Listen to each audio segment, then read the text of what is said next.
Dear students, welcome you all. अच्छा dear student, ये एक स्टूडेंट का एक इंटरव्यू कॉल लेटर था। ठीक है, अभी कुछ टाइम पहले मैंने अभी वीडियो अपलोड की है ना, कुछ देर पहले। तो उसे मैंने आपको बताया था कि आपने OTS की वेबसाइट पे जाके जैसे ही OTS क्या करेंगे, वेबसाइट के ऊपर अपना इंटरव्यू कॉल लेटर अपलोड कर देंगे तो आप जाके वहाँ पर अपलोड डाउनलोड कर सकते हैं। ठीक है, तो एक स्टूडेंट का प्रीवियस बैच से जो ना उनका इंटरव्यू कॉल लेटर था, तो मैं वो आपको दिखा रहा था। कुछ इंपॉर्टेंट चीज़ें मैं आपके साथ शेयर करना चाह रहा था। ठीक है, तो ये देखो लिखा हुआ है interview for the post of officer grade 3 रही तरगादी बैंक लिमिटेड। ठीक है, तो इसमें उनको बताया कि you are qualified for interview for the subject post and you are there for advise to appear for an interview. ठीक है ना, तो इसमें से मेन चीज़ डिस्कशन मैं जो आपको दिखाना चाह रहा था वो ये है। ठीक है ना, ये डॉक्यूमेंट्स है। ठीक है डिस्कशन, तो आपने ये चीज़ें जो है ना वो अपने साथ ले जानी है। पहला क्या होगा, ओरिजिनल CNSE होगा, ये आपने साथ ले जानी है। फिर आपका ओरिजिनल डोमिसाइल होगा, ये भी आपने साथ ले जानी है। ठीक है, डिपार्टमेंटल परमिशन सर्टिफिकेट हो गया, वो इस सूरत में है डिस्कशन अगर आप किसी और गवर्नमेंट डिपार्टमेंट में सर्व कर रहे हैं और आप उस डिपार्टमेंट से ZTBL में आना चाहते हैं, तो फिर उस सूरत में फिर आपने डिपार्टमेंटल परमिशन सर्टिफिकेट आपने प्रोवाइड करना होता है। प्रीवियस जो आपका डिपार्टमेंट होता है वो उसका हेड उसको साइन करता है। ठीक है, DPC से कहते हैं, डिपार्टमेंटल परमिशन सर्टिफिकेट इसे कहा जाता है। ठीक है, लेकिन अगर आप नहीं हैं तो इसको फिर आप स्किप कर दें। ठीक है, अगर आप गवर्नमेंट जॉब नहीं कर रहे हैं तो आप इस ऑप्शन को भी स्किप कर दे, प्रोवाइड करने की ज़रूरत नहीं है अगर आपका अदरवाइज़ केस है। फिर क्या है, यहाँ पर लिखा हुआ है bring original documents with one set of attested copies. अब इसमें डॉक्यूमेंट्स का मतलब ये है कि आपका मैट्रिक हो गया, की DMCA हो गया, या आप और से सुन लें। ठीक है, फिर आपका FAC का क्या होगा, DMCA हो गया, और फिर आपकी जो 16 ईयर एजुकेशन यानी आपकी जो ऑनर की जो डिग्री है 16 ईयर है, जिसकी वजह से आप इस जॉब के लिए एलिजिबल हुए हैं। ठीक है, 16 ईयर आपकी एजुकेशन है, तो वो डिग्री क्या होगा, ट्रांसक्रिप्ट अगर आपके पास है तो ठीक है, करवा लें। ठीक है, तो आपने वो अटेस्ट करवाने, यहाँ पर लिखा हुआ है अटेस्टेड कॉपी, तो यहाँ पर इसने नहीं लिखा हुआ कि गेजेटेड ऑफिसर हो कौन हो।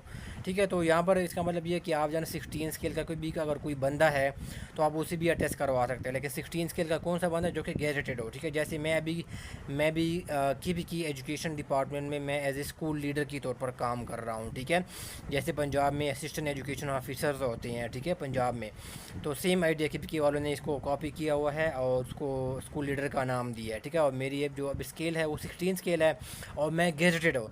इसका मतलब ये है कि मैं भी आपके डॉक्यूमेंट को साइन कर सकता हूँ। ठीक है, तो आपने अगर 16 स्केल से भी करनी है तो मेक श्योर करें कि वो क्या हो, गेजेटेड क्या हो, वो ऑफिसर हो। ठीक है, तो आप उनसे ये डॉक्यूमेंट क्या करें, उनको अटेस्ट करवा ले। लेकिन फिर स्टूडेंट ये सवाल पूछते हैं कि हम ओरिजिनल की अटेस्ट करवाएंगे या उसकी कॉपीज़ करवाएंगे।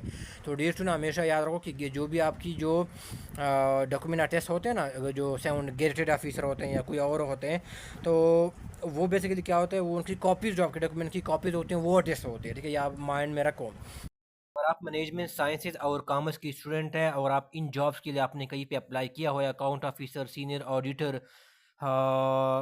Audit officer, lecturer, assistant manager जो कि वापडा में आती है, अकाउंट एंड फाइनेंस, या अकाउंटेंट के लिए आप जो है कोई प्रिपरेशन करना चाहते हैं किसी जॉब, PPSC, KPPSC या सिंध पब्लिक सर्विस कमीशन के थ्रू, जो भी जनरेशन के थ्रू आप अप्लाई करना चाहते हैं, तो मैं इसकी जो है ना वो क्लासेस में ऑफ़र करता हूँ। ठीक है, इनके डेमो लेक्चर डे स्टूडेंट्स क्या है वो आपको इस वीडियो के डिस्क्रिप्शन बॉक्स में आपको 8-9 लेक्चर मैंने डेमो लेक्चर बनाए हैं। ठीक है, वो आप जो है ना वो ज़रूर जो है ना ऑडिशन क्या है वो देख लीजिएगा। ठीक है, और आजकल हमारे जो है ना वो लेक्चरर 17 ग्रेड के जो है ना वो PPSC के थ्रू जो 103 पोस्टें आई थी उसकी मैं तैयारी करवा रहा हूँ। ठीक है डियर स्टूडेंट्स, और इसी तरह डियर स्टूडेंट सीनियर ऑडिटर क्या है, इसकी पोस्ट क्या है 2024 में क्या है वो एक्सपेक्टेड है। ठीक है ना, जो कि 400 प्लस पोस्ट डियर स्टूडेंट होगी। ठीक है ना, तो इसके लिए जो ना आप मुझे जो ना डियर स्टूडेंट ज्वाइन कर सकते हैं। ठीक है, इसकी सून 2024 में किसी भी टाइम जो ना वो एडवर्टाइजमेंट आएगी और 400 प्लस जो है इसकी पोस्टें होंगी। ठीक है डियर स्टूडेंट, तो 17 के या जो भी 17 के या अबव का जो भी ऑफिसर है या इसी बिलो जो मैं कह रहा हूँ 16 स्केल का जो गेजेटेड ऑफिसर है,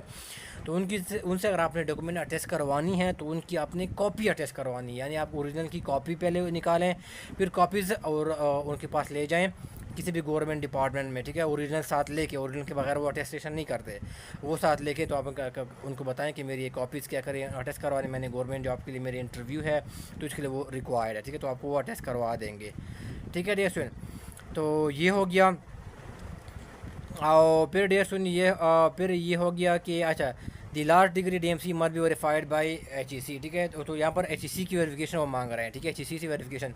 तो मैं कई भी वीडियोज़ में बता चुका हूँ, मैंने प्रीवियस बैच के लिए भी वीडियो रिकॉर्ड की थी, मैंने ये बताया था कि आपने ई सर्विस पोर्टल के ऊपर आपने जाना है, HEC ई सर्विस पोर्टल, आप गूगल में लिख लें, गूगल सर्च में लिख लें HEC ई सर्विस पोर्टल, तो आपके पास आ जाएगा, ठीक है।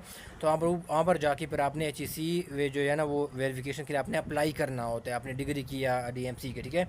तो अब इस स्टेज के ऊपर स्टूडेंट ने कमेंट बॉक्स में पूछा कि क्या इंटरव्यू के स्टेज के ऊपर हमने HEC वेरीफाइड हमने प्रोवाइड करने होते हैं, तो वहाँ पर स्टेज की ज़रूरत जनरेशन वो नहीं है, ठीक है। वो आपको कोई भी इशू जो है ना वो नहीं बनाएंगे, ठीक है ना, ठीक है डियर स्टूडेंट्स। और फिर इसमें ये है, अच्छा फिर स्टूडेंट पूछते हैं कि हमने अगर हमारे पास अभी ट्रांसक्रिप्ट है, हमारे पास डिग्री नहीं है, तो फिर हम क्या करें। तो डियर स्टूडेंट अगर आपके पास ट्रांसक्रिप्ट है तो आप जो है इंटरव्यू टाइम पे ट्रांसक्रिप्ट जो है उनको प्रोवाइड कर दे, ठीक है, आपको कोई वो इशू नहीं बनाएगा, ठीक है। हाँ मेरा आपको ये सजेशन ये है कि आप अपनी जो डिग्री के लिए है, ठीक है, आप अभी यूनिवर्सिटी जाके अर्जेंट बेसिस पे क्या करें, आप अप्लाई करें, ठीक है। और फिर आपके ज़ाहिर है जब आप डिग्री के लिए अप्लाई करते हैं तो आपने चालान फ़ी भी जब तो जमा करवानी होती है, 1500 2000 फ़ी होती है। तो वो चालान फार्म फिर अगर अपने पास रखें, ठीक है, जब आप इंटरव्यू के टाइम पे अपेयर हों तो आप वो चालान फार्म को दिखाएं एज ए प्रूफ के तौर पर, ये देखो मैंने इंटरव्यू के वो सॉरी मैंने डिग्री के लिए अप्लाई किया हुआ यूनिवर्सिटी के लिए और मुझे जो है ना वो ड्यू कोर्स में वो इशू कर दिया जाएगा, ठीक है। तो कोई भी आपको जो है ना वो इशू नहीं बनाएगा, ठीक है, अगर आपके पास ट्रांसक्रिप्ट है और डिग्री नहीं है, ठीक है। तो कोई बात नहीं है, वो इशू नहीं बनाएंगे, लेकिन आप साथ अप्लाई कर लें और चालान फार्म आप साथ लेके जाएं इंटरव्यू में, तो आप उनको वो दिखाएं, ठीक है। और साथ मैं फिर दोबारा रिपीट करता हूँ कि आपकी जो HEC से DMC है या डिग्री है, ठीक है, अगर आपके पास ना भी हैं, वेरीफाइड नहीं है, तो कोई भी वो इशू नहीं क्रिएट करते, ठीक है। आपको इंटरव्यू के लिए अपीयर होने के लिए वो आपको अलाउ कर देते हैं, ठीक है।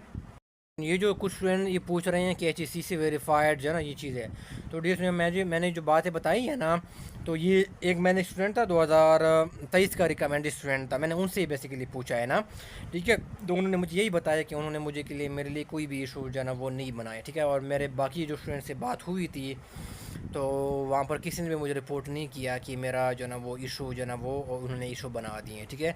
वो कोई भी इशू नहीं बनाएगा, अगर आपके HEC से वेरीफाइड यानी इंटरव्यू के टाइम पे अगर आपके पास अवेलेबल नहीं है तो कोई भी वो इशू नहीं बनाएगा, ठीक है। तो ये बात है, ठीक है। तो इंटरव्यू जो अभी मैंने वीडियो में बता रहा था कि इंटरव्यू कॉल लेटर जो होता है इसके ऊपर इंटरव्यू का डेट भी टाइम मेंशन होता है, टाइम भी मेंशन होता है, और वेन्यू जहाँ पर आपका इंटरव्यू होना है वो भी बेसिकली क्या है, वो सब यहाँ पर बेसिकली मेंशन होते हैं, ठीक है डियर स्टूडेंट्स। फिर आपका जो इंटरव्यू कॉल लेटर होता है ना, ये आपका OTS इशू करता है, ठीक है, ज़ाहिर है वेबसाइट के ऊपर आपने डाउनलोड करना होता है। जब आपका रिकमेंडेशन लेटर आता है ना इंटरव्यू के बाद, जब आपकी रिकमेंडेशन हो जाती है, तो वो फिर ZTBL का जो HR डिपार्टमेंट है वो फिर आपको जो ना वो बेसिकली वो रिकमेंडेशन लेटर बेसिकली क्या वो बेचते हैं, ठीक है। अब आपका इंटरव्यू में कितना ड्यूरेशन लगेगा, अच्छा जो इंटरव्यू का जो कॉल लेटर होगा वो कब अपलोड होगा, वो सारा का टाइमलाइन जो है ना वो क्या होगा मैंने ऑलरेडी बताया हुआ है, और उसका जो मेरिट होगा, एक्सपेक्टेड मेरिट होगा, वो भी मैंने बताया हुआ है, ठीक है। तो इस वीडियो का लिंक मैं इसको वीडियो के डिस्क्रिप्शन में डाल दूंगा और कमेंट बॉक्स में, तो वहाँ पर जाएगा, वहाँ पर मैंने डिटेल में सारा कुछ प्रोवाइड किया है, पूरा टाइमलाइन मैंने आपके साथ लोगों के साथ वो शेयर किया है, ठीक है डियर स्टूडेंट। आपका कोई क्वेश्चन है, क्वेरी है, तो आप जाना डियर स्टूडेंट कमेंट बॉक्स में पूछ सकते हैं। हाँ दुआ में याद रखिएगा। अल्लाह हाफिज़।